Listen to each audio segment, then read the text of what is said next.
Olá, meus amigos! Gente, vamos prestar atenção. Minha querida amiga, larga a agulha de crochê, de tricô. Vamos largar as coisas. Para de lavar a panela. Vai começar o programa frente a frente com o Bernardo. Você ficar se ocupando com outra coisa, você vai perder. Estamos no ar. Que alegria estar com vocês outra vez. Que alegria apresentar esse programa, que é o motivo de ser da nossa vida. Tendo vocês, essa audiência maravilhosa que nós temos, eu devo a vocês, meus amigos. Muito, mas muito obrigado. Gente, hoje eu vou falar de um assunto que ultrapassa qualquer assunto que vocês imaginarem. Eu estou aqui com uma psicóloga. Isso. Luciana Paiva. É fera, viu? Ela vai falar cada coisa pra gente. Você está com depressão? Você está sentindo aquele negócio de que não quer levantar da cama, aquela tristeza aguda? Sabe por quê? Você vai ficar sabendo agora. Luciana, seja muito bem-vinda. Obrigada. É um prazer receber você nos estúdios da BCC Television. Quero muito que você possa falar um pouco para o nosso pessoal que nos assiste, um pouco desse fenômeno que está cada dia maior, que está sacrificando as pessoas, que é a depressão. Infelizmente, né, Bernardo? Hoje, algumas projeções estatísticas nos falam que em 2050, cerca de 3,5 bilhões de pessoas desenvolverão algum tipo de transtorno psiquiátrico. Então, é metade da população mundial, se não sou eu, é você. É muita gente. Hoje, a depressão já acomete 350 mil pessoas, pelo menos, então aí cerca de 5% da população mundial. Então, é um tema super relevante e a gente precisa falar sobre isso. O que é a depressão? Todo mundo sabe, mas ninguém sabe tecnicamente o que é. O que é a depressão? A depressão ela é classificada como um transtorno disruptivo do humor, segundo o manual de diagnósticos que nós utilizamos, padronizado no mundo inteiro. Então, ele tem a ver com a tristeza, sim, com apatia, perda de energia, mas a depressão, ela também, quando a gente fala em transtorno mental, ela tem um peso maior. Então, a pessoa tem perda cognitiva também, memória, atenção, capacidade de planejamento, capacidade de tomada de decisão. Então, a depressão, ela rouba várias funções da vida dessa pessoa e tem um impacto ou laboral, ou social, ela impacta em todos os relacionamentos, em todas as esferas do indivíduo. O que causa a depressão? A depressão ela é multifatorial, tá? Alguns estudos mais recentes nos falam que o deprimido ele tem uma captação e uma produção de alguns neurotransmissores, como dopamina, serotonina, reduzidos. Mas a grande questão é, como que a gente produz neurotransmissor? Da onde que ele vem? Por que essas pessoas têm essa capacidade reduzida, vamos dizer assim? Então, existe uma questão genética? Sim. Mas também a gente precisa pensar que o neurotransmissor, ele não se produz do nada. O pensamento antecede essa produção. Então, o pensamento gera uma emoção e a emoção vai gerar a produção desses neurotransmissores. Então, pessoas com pensamentos mais catastróficos, pensamentos com filtro da tristeza, pensamento negativo, têm mais tendência a desenvolver depressão. Uma curiosidade que eu tenho muito grande, que você vai me permitir, eu vou discordar de você, sobre o número de pessoas com depressão. Sim. Eu acho que hoje não chega a 5% que não tem depressão. O que nós vamos discutir é o grau. O que tem uma depressão leve, o que tem uma depressão média e o que tem uma depressão profunda. E o que é o pior é a depressão crônica, né? Na verdade, a gente tem tanto depressão quanto ansiedade encabeçando. Quando a gente fala 5% de depressão, a gente fala 5% de pessoas que buscaram ajuda e têm diagnóstico. Então, a gente tem toda uma camada de pessoas que nunca foi ao médico, nunca foi ao psiquiatra, nunca foi ao psicólogo e só convive com esses sintomas. A tristeza, ela é muito confundida com a depressão. Bastante. As pessoas acham que está triste e está deprimido, e não é. A tristeza, ela é uma emoção. A tristeza, todas as emoções, elas têm uma função na sua vida, tá? A emoção, ela não existe à toa. Existe emoção gostosa de sentir e emoção que não é gostosa de sentir. Mas que faz parte, né?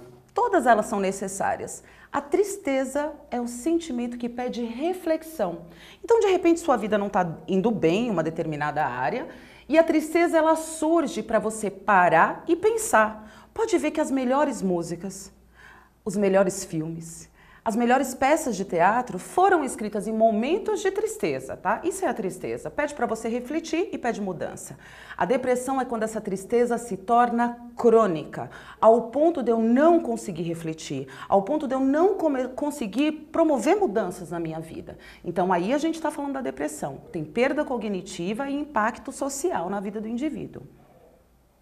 E a tristeza, como que a pessoa consegue? Ela precisa procurar ajuda? Ela precisa de alguma coisa? Ou é um sentimento que vai e volta? A tristeza é um sentimento que vai e volta, assim como a raiva, assim como a frustração, assim como a inveja, os ciúmes, que são emoções que a gente não gosta de sentir. Mas cada uma delas tem um papel. Já pensou se você fizesse uma coisa que é ruim para a sua vida e você não tivesse o sintoma tristeza? Você nunca ia mudar. Então a tristeza, ela é importante, mas a tristeza tem que ser que nem um carteiro. Chegou, te deu o recado, vai embora. Você não abraça o carteiro e fala, fica aqui comigo. Não, você fala, vai embora. Tá bom, já entendi. Já entregou. Já entregou. Chegou a tristeza, acolhe. O que essa emoção está querendo me dizer? Tal coisa. Então vou promover as ações para não ficar amargando aqui. O que inicia as alterações químicas do cérebro? Então, é isso que a gente falou lá no começo, tem muito a ver com o pensamento. Por que que pessoas que têm pais deprimidos têm mais tendência a desenvolver a depressão? Vamos imaginar que o seu cérebro é uma cidade, tá? Você está aqui no carro dirigindo. Se você a vida inteira frequentou as ruas em que o seu pensamento é negativo, em que você sempre enxerga o pior, pessimista, você vai se habituar sempre a andar por aquelas ruas. Se o seu pai e a sua mãe sempre te ensinou a andar por essas ruas, te passando crenças, valores limitantes, é assim que você vai se adaptar. E o cérebro é uma máquina incrível. Você tem alterações físicas, entende? O seu cérebro, ele vai se moldar de acordo com o que você pensa. Então é muito importante você tomar cuidado com o filtro negativo que você coloca na vida. A gratidão, ela pode acontecer mesmo diante das dificuldades, a gente tem sempre um pequeno motivo para ser grato, que seja um copo d'água para matar a minha sede, que seja abrir os olhos. Então a gente precisa treinar, andar nas ruas e avenidas da gratidão, da alegria e aceitar, porque a vida, né, sempre vai trazer algumas dificuldades, mas a gente precisa aceitar e pensar como enfrentar. Como que você faz para largar a tristeza? Porque a tristeza não é um sentimento que vem e vai em um segundo. Às vezes ela se prolonga por dias, por semanas. Não é depressão, a tristeza. Você perde um ente muito querido, aquela tristeza te acompanha por muitos dias, por meses. O que você faz objetivamente para conseguir combater a tristeza? O luto, tá? É um caso à parte. O luto, ele traz esse sentimento porque ele traz também a saudade da pessoa que você perdeu. Então, é necessário que você processe isso. Então, é natural você sentir tristeza nesse período, tá? Quando você tem uma perda significativa, porque você precisa ressignificar a sua vida. E isso demanda tempo e faz parte de um ciclo da vida e é natural a gente ficar triste de vez em quando. O que eu não posso é abraçar essa tristeza e deixar ela se estender por anos. Dica prática, né? Tá bom, entendi. O que eu faço com isso? Lembra dos neurotransmissores que a gente falou? Quando você está muito triste, filtro negativo, tudo é negativo, vai produzir mais cortisona, vai produzir todos os neurotransmissores que não te ajudam. Então, executar pequenas tarefas vai fazer você produzir serotonina e dopamina. Exemplo, arrumar uma lâmpada que está queimada na tua casa. Ligar para aquele operador de telemarketing porque você tem uma situação para resolver e é muito chato fazer isso. pagar uma pequena conta, fazer o bem ao próximo. Eu acho que esse é o... É o fundamental. É o fundamental. Quando você... Porque quando você faz alguma coisa pelo teu próximo, te dá uma sensação boa, uma sensação de prazer, Porque de você consciência. ativou o seu sistema de recompensa, ativou a serotonina e dopamina. Quando você está muito deprimido, isso fica muito escasso. Então, você vai resolver todos os problemas da sua vida de uma vez? Muito difícil. Vai. Faz o pequeno. Limpa a tua casa, arruma o teu guarda-roupa, faz uma comida bem gostosa para alguém, entendeu? Ajuda uma criança, um idoso. Um animal planta uma planta, é imediato. Essa sensação que você está falando é toda essa produção de neurotransmissor no seu organismo. O que você está falando é sábio, viu? É muito sábio, porque é exatamente o que você está falando. Você está triste. Faz alguma coisa, não fica chorando. Eu acho que um exemplo, se desculpa, eu vou deixar um só, mas vai arrumar o armário. Porque não tem coisa que faz você esquecer e ficar com raiva de ver quanta roupa que você não usa, que só está te enchendo o armário. Isso mais acontece com a mulher. A mulher não tem lugar para pôr.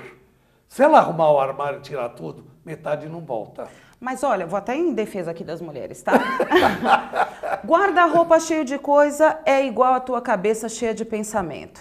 Concordo. Historicamente, nós mulheres, a gente tem dupla jornada, a gente tem mais funções a resolver. Então, ó, a cabeça cheia de pensamento. Mas tem muito pensamento que não é produtivo, que não serve pra nada. Igual aquela roupa que não serve, que é do verão passado. Manda esse pensamento embora, manda essa roupa embora, abre espaço pro novo, é importante. Muito importante. Quer saber como está a sua saúde mental? Pode olhar teu guarda-roupa agora.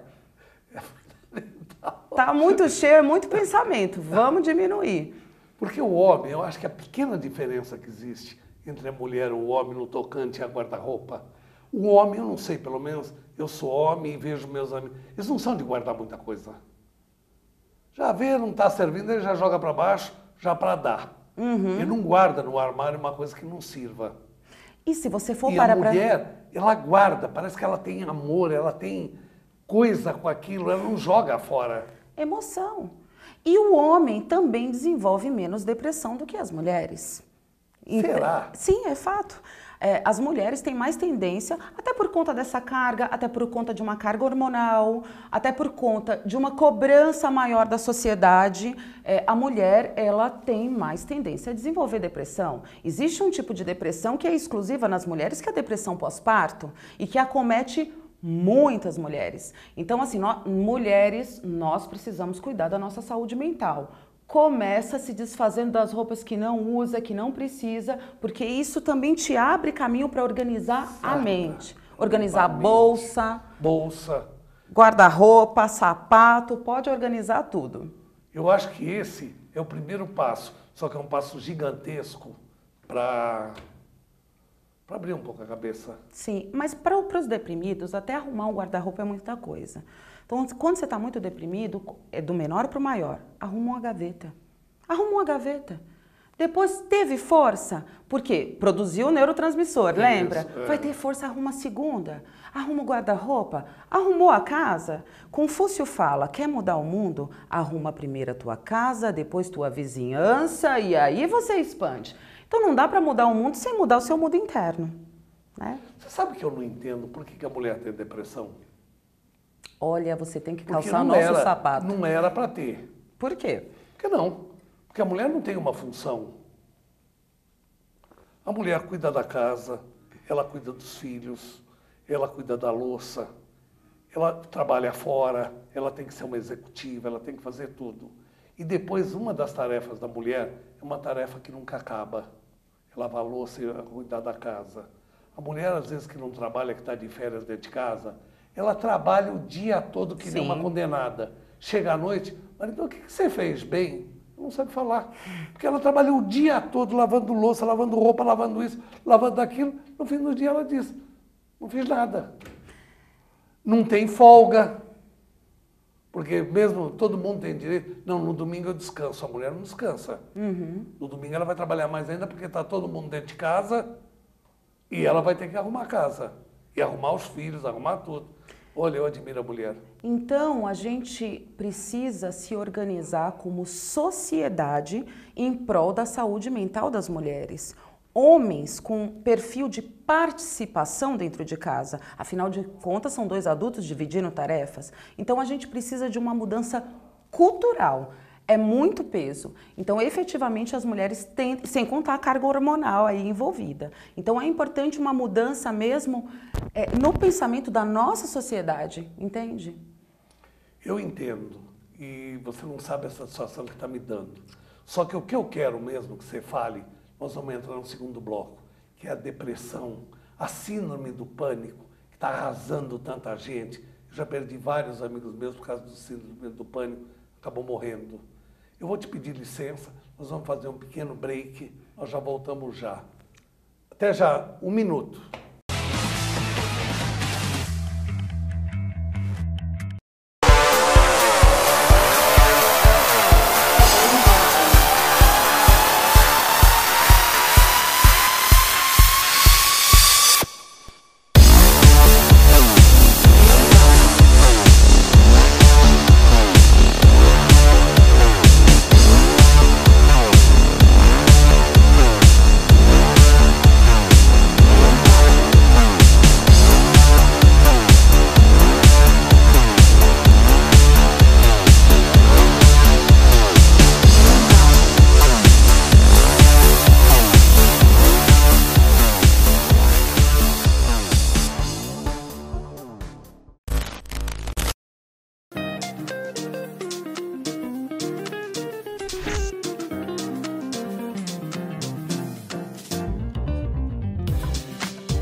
Hit the road, Jack. Don't you come back no more, no more, no more, no more. Hit the road, Jack. And don't you come back no more. What you say? Hit the road, Jack. And don't you come back no more, no more, no more, no more. Hit the road, Jack. And don't you come back no more. One no more, one no more, one no more, no more, one no more, one no more, one no more, one no more, no more, no more, no more, one no more, one no more, one no more.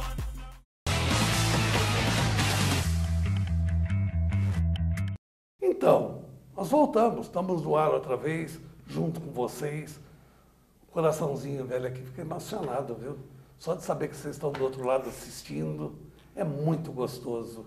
Gente, vamos continuar esse papo, que além de gostoso, além de a gente ter conhecimento, nos ajuda muito na nossa vida.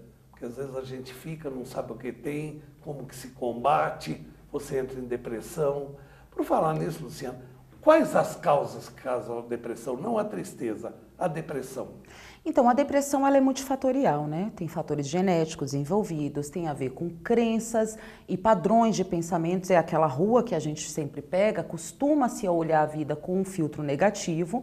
E também é a capacidade de resiliência individual, tá? Tem a ver com a sua inteligência emocional. Você vê que tem indivíduos, uma época da minha vida, na faculdade ainda, eu fui fazer um estágio com a mendicância, porque eu sempre tive curiosidade de saber como a pessoa chega, né, nesse estágio tão grave da mendicância. E está muito ligada com a questão da resiliência. Tem gente que passa por um divórcio e bola para frente, amanhã casou de novo. Tem gente que não consegue lidar com os fatos da vida, coloca um filtro negativo, então tem uma série de impactos que chega nesse desdobramento, né? Tem muito a ver com a sua capacidade de superar as dificuldades impostas pela vida, porque a vida de todo mundo impõe dificuldades, né? E algumas pessoas vão e outras não. Muito se fala que a depressão é hereditária. É verdade? Tem um viés da hereditariedade, viés. sim. Mas o cérebro, incrível e fantástico, tem uma coisa chamada neuroplasticidade cerebral. De acordo com as crenças, padrões de pensamento, você pega o seu carro aqui na Avenida do Cérebro, começa a andar sempre na rua da alegria, da satisfação, da gratidão, o formato físico do seu cérebro altera. Então, assim, ok, essa pessoa vai ter mais dificuldade, mas ela pode sim treinar o cérebro dela. Tanto que depressão tem cura. Gente, a pessoa que estiver deprimida agora, preste atenção, depressão tem cura. Existe vida depois da depressão. Por mais que agora a angústia te diga que não, é possível. Como que se faz? Por exemplo, eu entrei num quadro de depressão. Está se tornando para mim uma coisa insuportável, mesmo porque eu não sei como agir. Eu estou sentindo aquela coisa, aquela fobia, que é mais do que uma tristeza, mais forte, em tamanho maior. Só que eu não sei como fazer. O que eu faço? Saio correndo, bato a cabeça na parede? O que eu faço? Procura um profissional. Você pode conversar à vontade com seus amigos, você pode conversar com seus pais, com seus familiares, mas a verdade é que eles estão envolvidos na situação e é muito difícil você enxergar por um outro panorama. É importante encontrar um profissional para você enxergar efetivamente as suas crenças, padrões de comportamento e também alterá-los. Outra coisa é que, nos casos de depressão grave, muitas vezes a pessoa vai precisar de um tratamento medicamentoso. Então, é buscar um psiquiatra, ou um psicólogo, ou um psicanalista, que são os especialistas em saúde mental.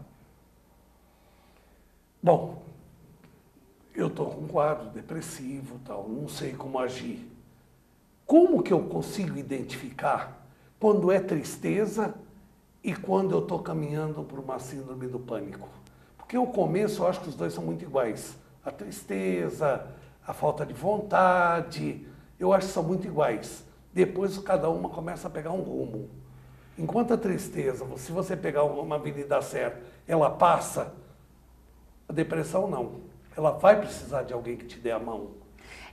E como que eu faço para não chegar na ponta do iceberg do outro lado, que é a síndrome do pânico? Eu perdi vários amigos por causa da síndrome do pânico. Acabaram pulando de janela, se matando, porque não aguentaram a tristeza. A síndrome do pânico, ela se relaciona mais com a ansiedade, tá? Tudo tem a ver com tempo, tá? O tempo é um conceito muito complexo, se você parar para pensar. Eu tenho uma filha pequena e ela fala para mim, mamãe, hoje é amanhã? Por quê? A gente vai ensinando o conceito de tempo, tá? O tempo, ele é aprendido. Deprimidos pegam um teletransporte mental e vão para o passado, pensam em perdas ou em coisas que não tiveram na vida, então ele fica no filtro do passado. O ansioso, teletransporte, vai para o futuro, começa a imaginar situações catastróficas que nem aconteceram ainda. O que acontece? Cérebro não sabe o que é real imaginação, tá? Começou a imaginar, começou a produção de neurotransmissor aqui no seu organismo. A síndrome do pânico é o pensamento catastrófico acentuado. Então ela começa a ter sintomas físicos, taquicardia, dor de estômago, e isso começa a ficar insuportável. A ficar no presente é a saída. Inclusive a gente tem um... Eu acho que o pior, desculpa, eu acho que é a sensação de morte. Sim. Que a pessoa sente. Sim. Coisa. Ela começa a achar, eu não vou sair de casa, porque se eu atravessar a rua eu vou morrer. Ou eu vou ter um ataque do coração, ou vou ter um AVC, ou vou ser atropelado. Ela não sai de casa. Ela não consegue colocar uma roupa, porque nenhuma roupa para ela está combinando ou satisfaz.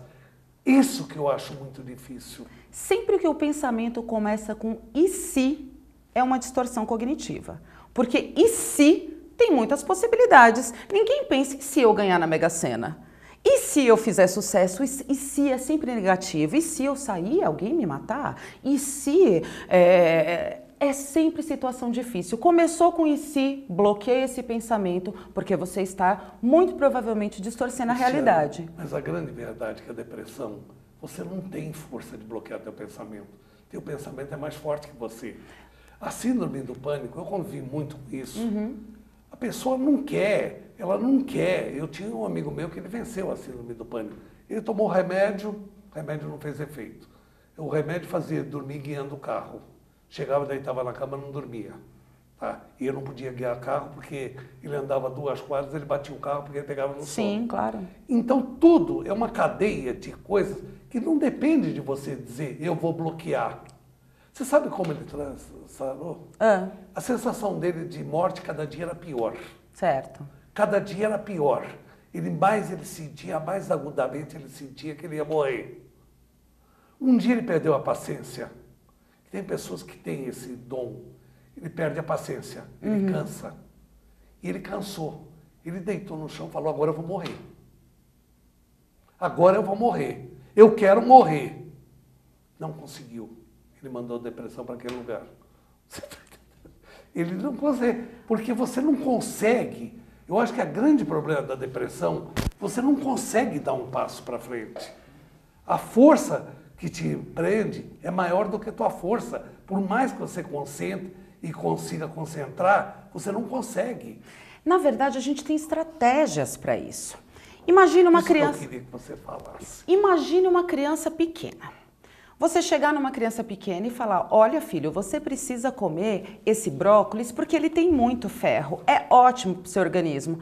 Criança não tá nem aí. Agora, se você falar ludicamente, olha essa árvorezinha, que lindo, e enfim, isso aqui, olha, quem come é a Branca de Neve, o príncipe come, a criança fica muito mais interessada. Por que eu tô falando isso? Porque não funciona com o seu inconsciente você virar e falar, taquicardia, pare agora. Tristeza, vá embora. O inconsciente não acata. Como que a gente faz isso? Ludicamente. Então eu converso com o meu inconsciente do menor para o maior. Eu vou vencendo pequenas dificuldades e vou aumentando esse grau de dificuldade, entende? Falar ludicamente com o nosso cérebro significa se relacionar com arte, música, teatro, desenhar, sonhos. Tudo isso, são essas maneiras que você se comunica com o seu inconsciente. Então, existem algumas estratégias que a gente passa. O ser humano é complexo, não existe uma estratégia para todos os pacientes. É por isso que é importante ele ir até o consultório para que a gente possa construir isso. O psicanalista vai fazer isso de uma outra maneira do que o psicólogo cognitivo-comportamental. Cada um utiliza estratégias, entende? Mas funciona. E assim, é um erro a gente acreditar que o poder não está nas nossas mãos. Está, nós controlamos os nossos pensamentos. A gente só não aprendeu isso. Quando você era pequenininho, sua mãe falava assim, Bernardo, isso daí é frustração, você precisa lidar com isso? Não. A gente pegou o carro da nossa rua mental, imaginária, e aprendeu a dirigir sozinho. E aí a gente começa a cultivar as ruas erradas. Então, dá para tomar o controle desse carro? Sim. A gente tem o poder sobre a nossa mente. Somos deuses do nosso planeta. Eu queria te fazer uma pergunta. Nós já batemos bastante sobre isso. Mas eu queria concretizar isso para ficar mais fácil em palavras. Certo. Qual é para o pessoal que está em casa poder... Porque eu acho que a pessoa que está em depressão, eu tenho muita dificuldade de avaliar e entender. Ela não consegue. Me fala quais são os principais sintomas da pessoa que está com depressão, para que quem está em casa possa começar a se autoajudar. Principal, além da tristeza, né? Falta de interesse. Porque tem um tipo de distimia, por exemplo, que é a distimia crônica, é o mal-humorado crônico. Ele não é agudo, ele não sente essa tristeza, porque essa tristeza, por mais que seja ruim, ela é sintoma e ela te mobiliza a mudança. Quando é crônico, ele não sente tanto essa dor aguda. Falta de interesse por coisas que você se interessava antes, não tem mais vontade de se relacionar com outras pessoas, a vontade de cuidar de si próprio de tomar banho, de se arrumar, isso nos casos mais graves até em relação ao banho, de cuidar de si é reduzida. Perda de memória, tá? Perda de memória, tanto na ansiedade como depressão, é muito forte. Tanto que no idoso deprimido, eu faço avaliação neuropsicológica, porque sou neuropsicóloga, e muitos idosos chegam para fazer o diagnóstico diferencial. Se o problema de esquecimento tem a ver com Alzheimer, Parkinson ou declínio cognitivo da idade. E muitas vezes eu diria que 70% das avaliações que eu faço está muito mais relacionado à depressão no idoso.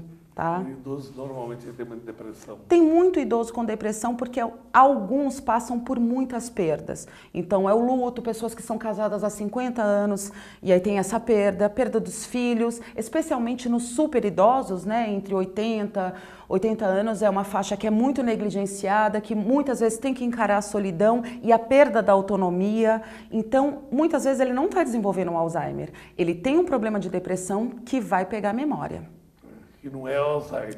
E aí o tratamento é diferente, por isso precisa fazer uma avaliação neuropsicológica. O tratamento medicamentoso é distinto. É muito importante.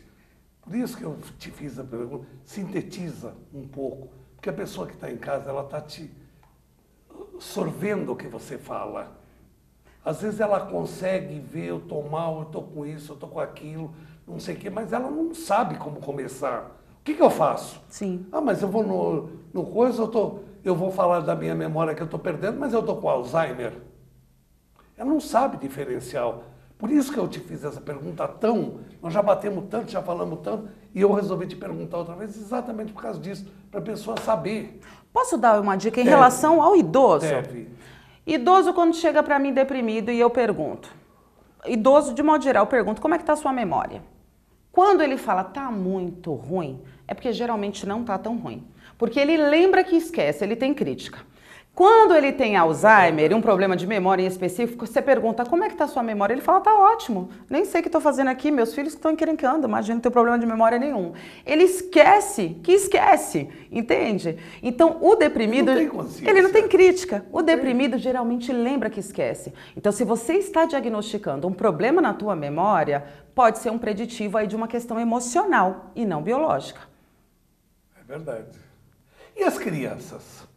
Se comportam diferente. As crianças deprimidas e adolescentes não tem tanto, alguns sim demonstram tristeza em caso mais grave, mas geralmente a criança demonstra agressividade. Tá? Uma criança deprimida, ela é opositiva, desafiadora, ela tem raiva, ela não colabora, é a maneira que ela tem de se proteger. Então, o sentimento mais proeminente nas crianças e adolescentes com depressão é raiva. Não vamos confundir com a rebeldia natural da adolescência, tá? É aquela coisa extrema, muito agressiva, não tem prazer em estar com os pais, se rebela, vai mal na escola, e enfim. Muita gente chama isso de espírito ruim. Ele é ruim. Aí piora, né? Não tem criança ruim, piora. meu Deus do céu.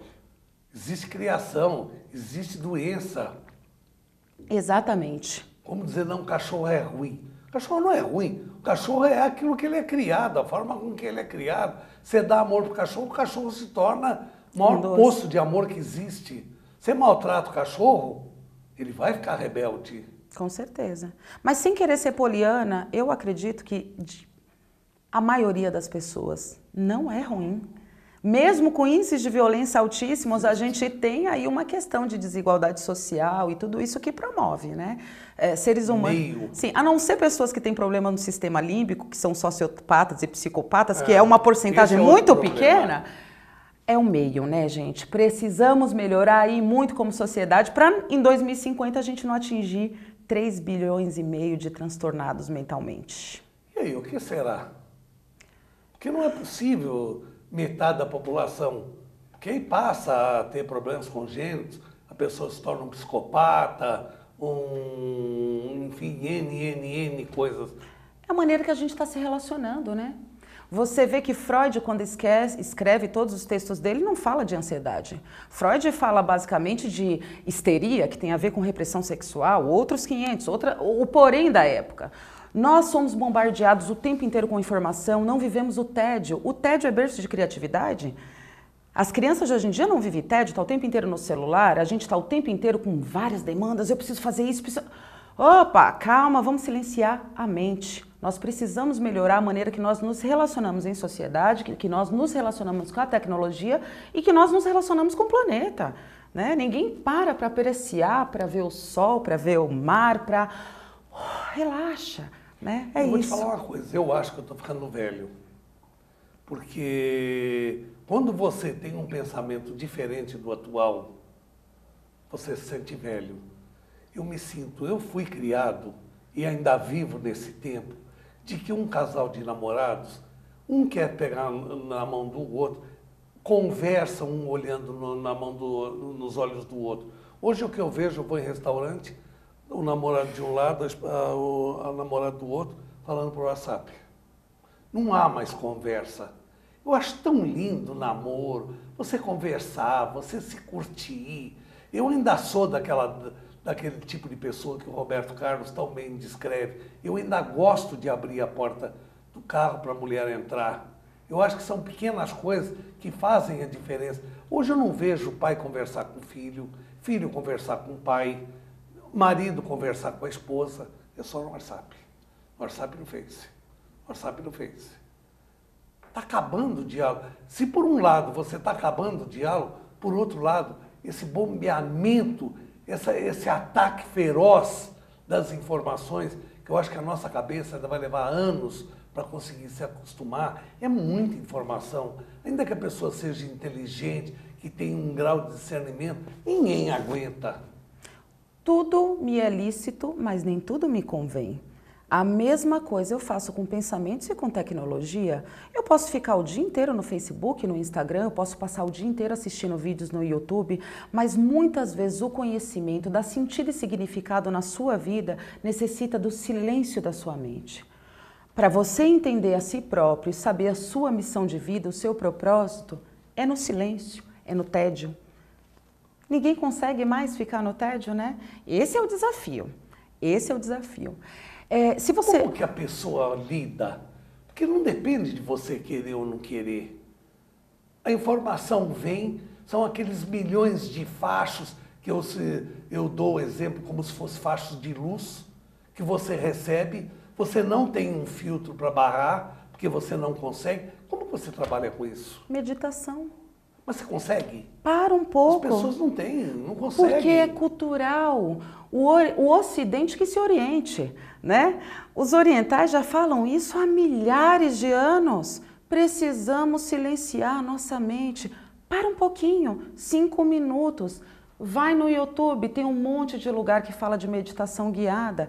Aprenda a silenciar a sua mente. Essa não é uma força exterior, é interior.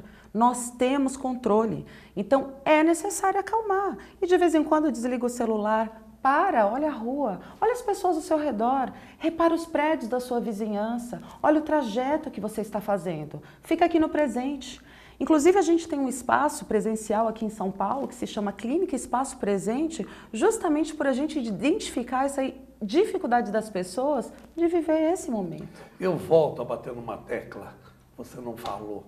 Eu acho que além de olhar tudo isso, eu sou mais simplista. Olhe na cara do seu parceiro, veja nos olhos o que ele está pensando. Procura entrar na mente do seu parceiro e ver como vocês podem conversar. Mas eu não vejo mais isso. Mas você vê um monte de gente com ansiedade e depressão, não vê? Finge, mas é a grande parte hoje. Então a gente precisa fazer esse retorno, né?